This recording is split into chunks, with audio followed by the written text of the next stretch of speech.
I'm Dr. Tyson Morostica. And I'm Dr. Derek Moore, and we are your sports quacks.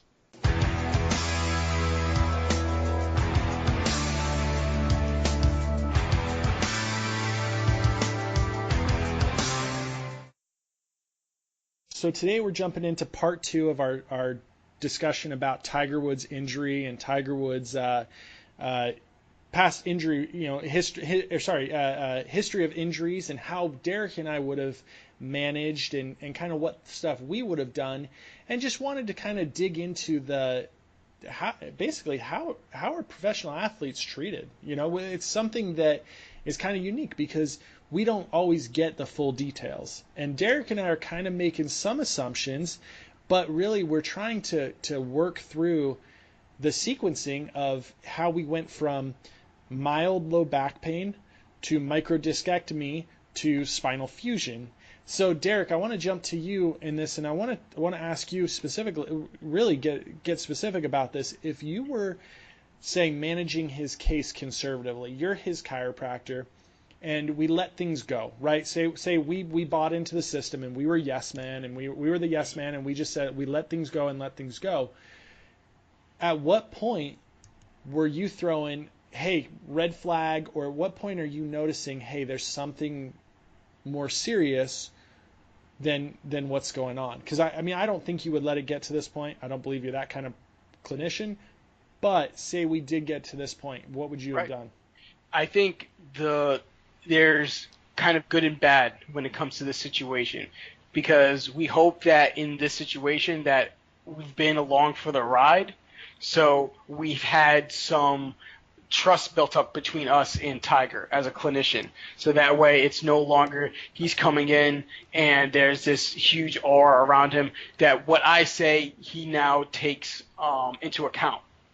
So the biggest thing I think that as that medical provider, what they need to really do, and we see it most often inside of other sports like football, where the athletic trainer just kind of just jumps in and just does damage control. And just like, hey, let's just hold everything right now. Your life's falling apart. Your wife's beating you with a golf club. You're off your Ambien. Everything's coming out about you and all these porn stars and all of this infidelity, all of this side action. What's going on at home? Can we get your sleep back on track? What are you eating? How can we start to really kind of pull everything together? Because the spasms are a part of what's going on and what we've originally been treating, but some of these other environmental factors are going to play a role in how he starts to respond to care. He's already been responding fairly undramatically, I would say. He's still pulling out of matches. He's still saying that he's getting some radiant type of symptoms at times, but the spasms don't seem to be getting any better. So there's something that's going on with not only the treatment, but everything outside of the medical room and even outside of the golf course that I think as that medical practitioner that's hopefully developed some type of rapport with the patient, that we should have that power to just get to him and say, hey, let's slow this down. We really need to hone in because and you and I were just sitting there, there's no reason for a guy with this many avenues for the best type of care to be struggling this hard. Mm-hmm. And I think we talked about, and this was before he started taking time away, whether or not it was time for him to just take time away, get out of the spotlight, not hit the ball anymore. And, it's tough. Sometimes it's like, no, get back out there. That's where you get away from it. Go ahead, keep playing. But honestly, with the way that his back seemed to have been responding, we needed to start to control for variables. And we needed to, I think, in that point, maybe not have completely deloaded him, but definitely take away some of those loads. Yeah, I think that's something you have to do. So let's jump into. I want to talk a little bit about what was going on at this time swing wise, because that to me is a big deal. I talked about it in the previous podcast, but I think it's important that I kind of reiterate what was going on. So we saw Tiger Tiger worked with Butch Harmon up until I think it was like 2003 or something like that, 2006, somewhere in that range. But then he jumped to working with Hank Haney, and Hank Haney is not. I'm not attacking him as a coach. I'm not jumping on him about the way he coaches because, to be honest, I've watched it and I know I've heard stories about Tiger, and I guarantee Hank Haney was probably a yes man. Okay. Probably some good stuff, probably some good mental coaching, probably some good course management stuff. But I had once heard a story that Tiger is such a perfectionist that he wanted to build the perfect looking golf swing. Not the most functional golf swing, but the best looking golf swing. And as we all know, a lot of guys on tour, everybody swings a club differently, and there are some ugly swings that win often on tour. Mm-hmm. So we got away from this function and we started to getting into the looks, and that is when that's when things started to change, I think, because we saw the hard body rotations, the trying to hit the ball with your body and getting himself really his chest moving vertically, that hard lateral flexion, that pinching of lumbar facets, that jamming of lumbar facets, and that we know in response that will flare up the supporting musculature in the area. Mm-hmm. So we've got this a sequence of events that's just leading towards disaster. And like I asked you, at what point do you see this? And to me, we should have seen this coming maybe 2010-ish, somewhere like that range, well ahead of this 2004 kind of meltdown when things started to just implode for his swing. Like most of us kind of remember the 2013 PGA Championship when he hit the shot, dropped to his knees, and everyone was like, "Oh my gosh, Tiger's back is bad." Mm-hmm. Well, it was, but that time he withdrew just claiming back spasms. So we went from tightness in 2012 to spasms in 2013, and then 2014 is when we first had a pinched nerve, and this was right before the Masters, right? I remember that because he was prepping for the Masters. He had withdrawn on and off from tournaments, and then all of a sudden we've got this pinched nerve surgery, right? So let's talk about this. Like if you're treating your athlete, let's kind of jump into what microdiscectomies are, right? Mm-hmm. And let's talk about how it affects, and at what point do you say, hey, let's go get it done, right? Derek, what do you think about that? You tell me. Let's talk about microdiscectomies first. Yeah, so the microdiscectomy is basically once they start to see usually some hard neurological symptoms, whether that's loss of motor strength, that numbness and tingling, the pain shooting down the legs. That's usually an option that they look as minimally invasive to reduce the pressure on the nerve.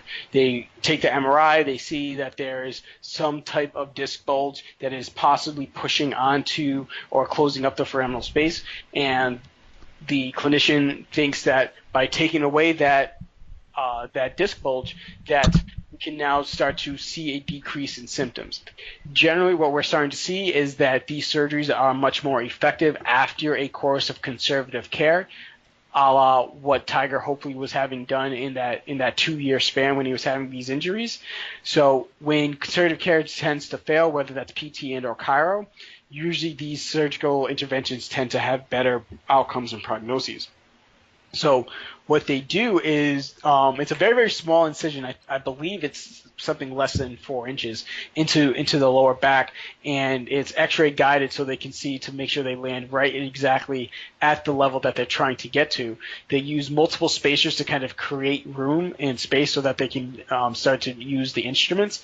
And I'm not a surgeon, and I'm not too sure of exactly if this is the only way that they have been doing this, but from some of the articles that I've read and then some of the videos that I have watched on the actual procedure, what I'm watching is that they're actually cauterizing and burning some of the musculature on the lamina, which we know are the multifidi, the deep lower back stabilizers, and they're using that so they can start to gain access to the actual lamina to drill through to remove the portion of the disc that is pressing on the nerve.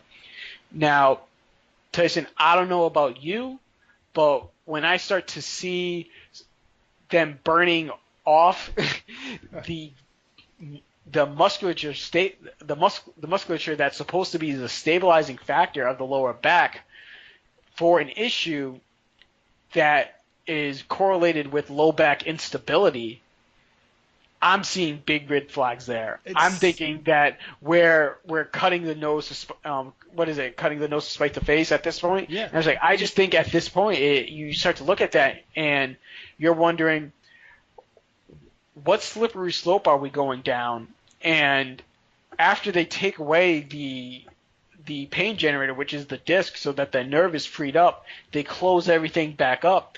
And once again, Tiger has access to the best medical care facilities in the world, and I assume that his orthopedist who did the surgery would hopefully have recommended some type of rehab. But more often than not, in my own clinical practice, I have seen after microdiscectomies, their clinicians have made it sound, hey, you get to walk out of this office without any issues, and you're good. Yeah. And wipe your hands clean of the injury. And if they're burning through your deep stabilizer muscles, you're not wiping your hands clean. Like, this is a problem. We need to get you into PT. We need to get you into a good active rehab program, because we need you to start to set your own stabilizing foundations. It's all great and good that you got rid of the pain generator, but we not need to solidify you because you lost all stabilization that you ever had. Yeah, and especially in a guy who everything he does, lumbar stability is absolutely key, right? Paramount, absolutely. It's exactly it. If you have you have a hard rotational sport, you have got to rotate the hips, stabilize the spine, and then rotate the torso. Like, that's literally what we have to do. So unfortunately, I feel like we set Tiger up. Tiger got kind of set up for failure because they were chasing pain. But Right. But it's hard to say that after 4 years of low back pain, not getting any better, actually progressing and getting worse, would you want to? I might want to do the same. Mm-hmm. You know, it's hard to say.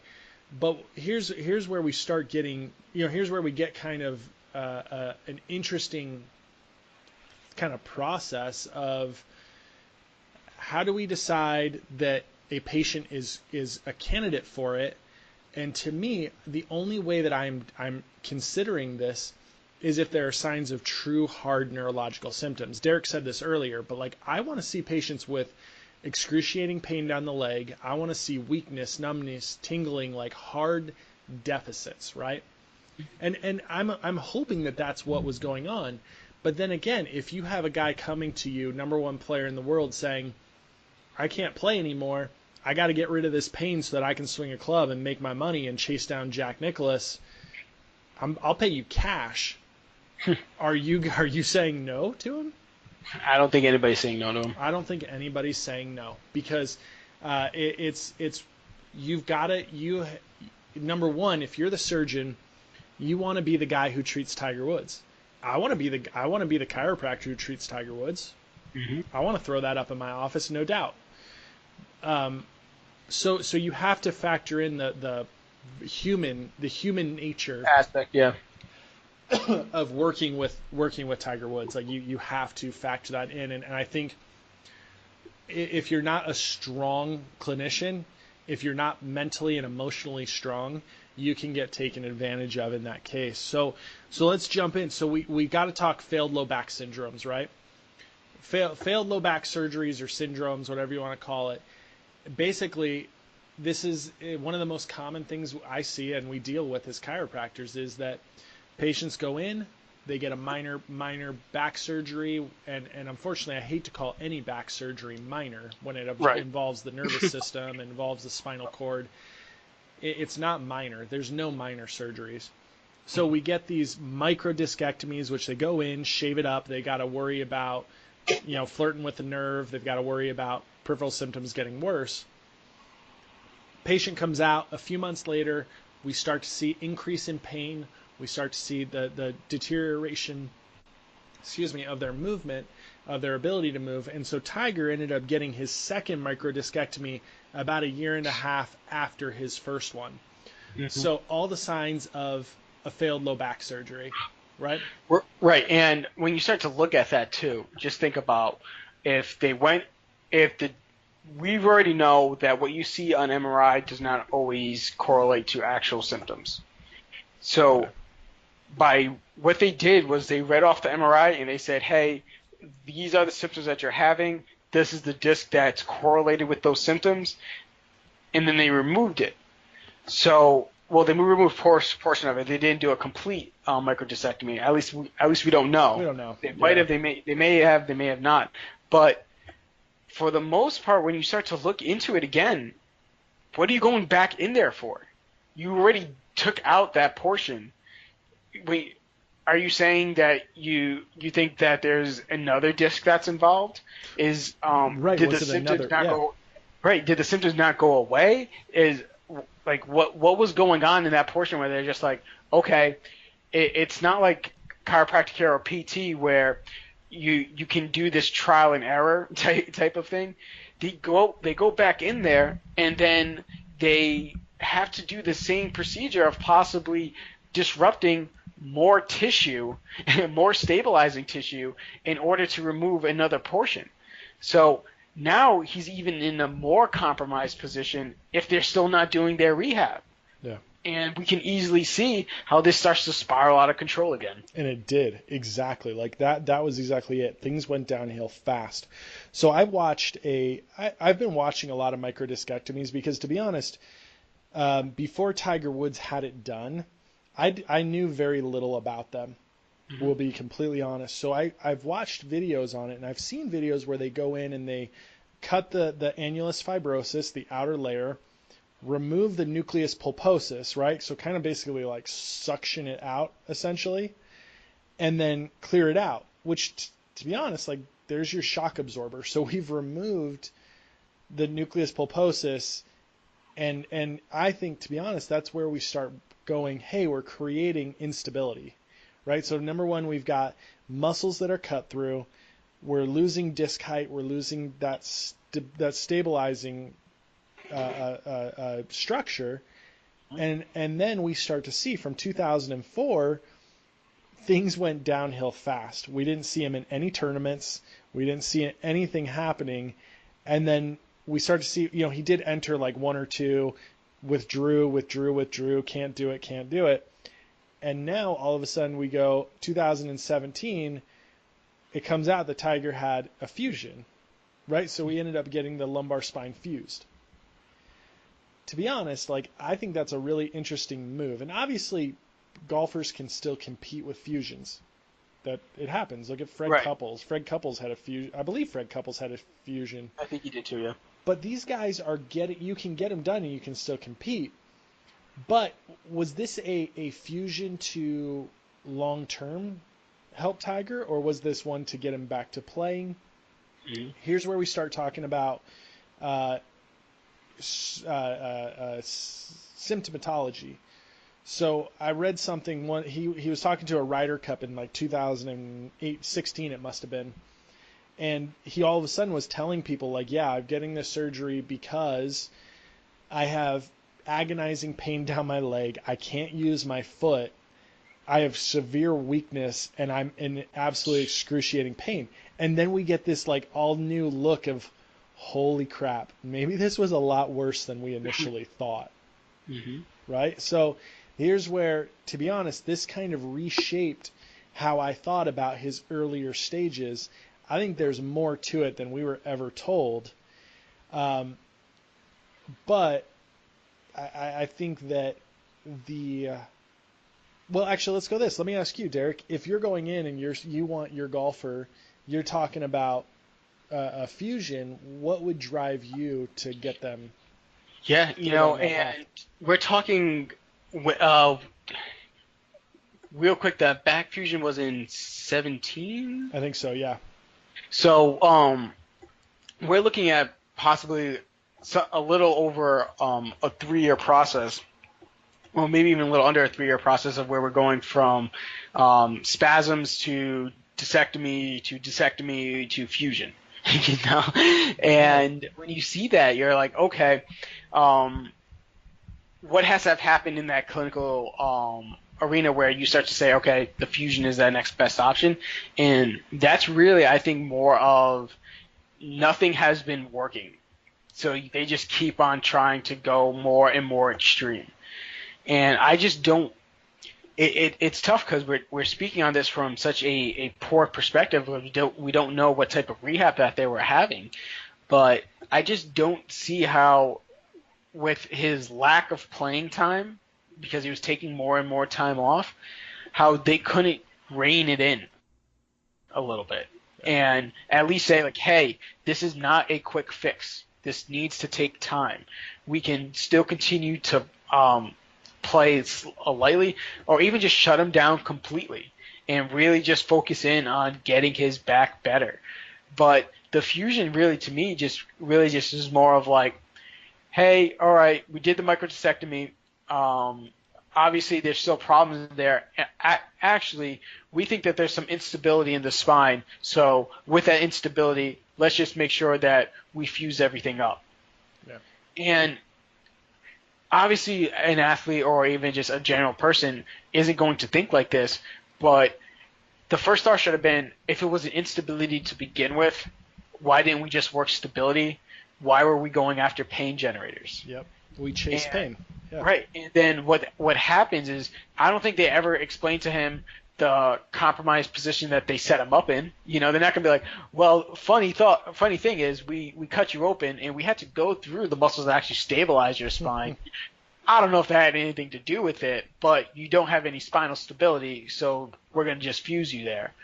And that's just a really kind of an odd way to go about it. And I think with the fusion, it's just more of a fast track way to get him stable. And once you get him stable, I think that's when you start to see him really start to respond. You know, he starts to play a little bit more. His pain starts to go down a little bit more. The spasms start to reduce, and hopefully you can start to slowly load him and actually start to push the rehab process a little bit more. But I think at that point in the game, when you're running out of time in his career, I don't think that you had any other option. Mm-mm. It was just like, how many more years can we really get out of him? Yeah. And Tiger's thing, and we say that kind of odd because you usually will only hear that from like sports with short career spans, either like a la football or basketball or hockey or something like that. But with Tiger, with where he was at in his career, we were really looking at maybe 10 more really good years if we get on top of it quick. Yeah. So I think it was just more of, hey, let's just lock this up now. We tried minimally invasive, it wasn't working. There's no reason to go back to that well. If he was never going to play again, I think they would have went back to the well. Yeah. But the fact that they're just like, hey, we want to keep playing, so let's just push this to lead him a little bit more. And so here's my thing. I think this was the right call at the right time.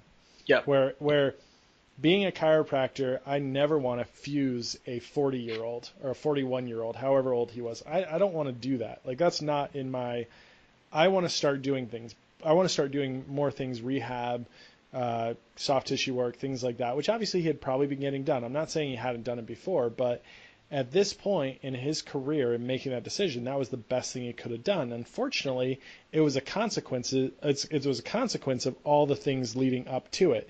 If they had fused his spine when he had first had back spasms, it's not like that would have fixed the problem. You know what I'm saying? It's not like, hey, I'm feeling some back pain, fuse it, and I'll be good for 20 years. No, that's not the case. But at this point, that was the best option. Now here's where we're going to get back. Let's go back into golf, right? So Tiger gets his fusion. You are and we know that at this time he worked with Sean Foley and Chris Como, right? And so these two coaches we know very little about. Sean Foley is still riding the coattails of I worked with Tiger Woods, and he's working with a couple other players now, but we didn't know really much of who he was when he started working with Tiger. But then we saw Tiger drop both of them and go, hey, I'm going to rebuild my own swing. Absolutely fantastic move. So we start now, it's 2018. Tiger has come back to play. He's playing well. He's starting to play more often, and he's making cuts. He's finishing top 10s, top 25s, top 30s in majors, which is phenomenal. Unfortunately, we all expect him to win, but just the fact that he's out there playing 4 days, he makes the game better, and plus he's just so much fun to watch. Just having him out there just makes it better. It doesn't matter if he's shooting 65 or well, 75. I don't want him to go above 75. Yeah. Let's not push it too much. Let's not push it too far back. But when he's playing all 4 days, it's a great thing. So let's talk about his swing changes. So if you watch Tiger now in 2018, he makes a beautiful swing, a very upright. He's moved further away from the ball, allowing his arms to move freely. And if you watch him, he's so much more patient in his golf swing. He makes a full backswing, allows the arms to finish the swing, and rotates through the ball sequenced very well. He allows the power to develop in his swing instead of trying to force it with his body. He kind of is starting to get back. He's not completely, hasn't gotten rid of some of his habits, which is still holding him back. He still wants to rotate the body through the swing. He still leaves the club face open, which frustrates the crap out of me because I think that's a technical flaw. A technical flaw but it's hard when you've swung the club one way for the last 10 years. It's hard to go dial it back and try and fix it. But the swing and the movement and the setup is beautiful now. He's starting to play around his limitations, and he's really doing a great job of starting to work more swing sequencing and starting to get control of his movement. So I've been watching, the last few days as we've been prepping for this, I've been watching a lot of his swing. I watched a lot of his tournaments. I love watching the guy play the game, but you can absolutely see a change in the direction that he's taken his golf game. Yeah. So Derek, go ahead. And in that case, so since you've had much more experience with this, now we have a 40-plus-year-old golfer walking into your office with a lumbar fusion. What do you start to do with them to at least give them as much ability to continue? So this goes past Tiger. Let's just go into just a general person. Lumbar fusion, what are you doing with them in order for them to continue to be out on the golf course? And where are you trying to maximize their abilities the most? Yeah, so I'm working. So when I'm evaluating them, I'm obviously going to go through and I'm going to look for stability. I'm going to look for stability. I'm looking for weaknesses and stability patterns. I'm looking for just general movement. I want to see, did these surgeries, regress his athletic ability? Have they affected his ability to create general movements? I want to look at, really specifically, I want to look at hip mobility, thoracic spine mobility, and then I want to look at strength through the pelvis. So I'm doing simple things, but I want to go and look at, hey, can you generate, how much rotation do you have in the thoracic spine? Is it adequate, or are we limited? Then I'm definitely looking at internal, external rotation of the hip, the hip, and I'm looking at, then actually, really after that, I want to test them.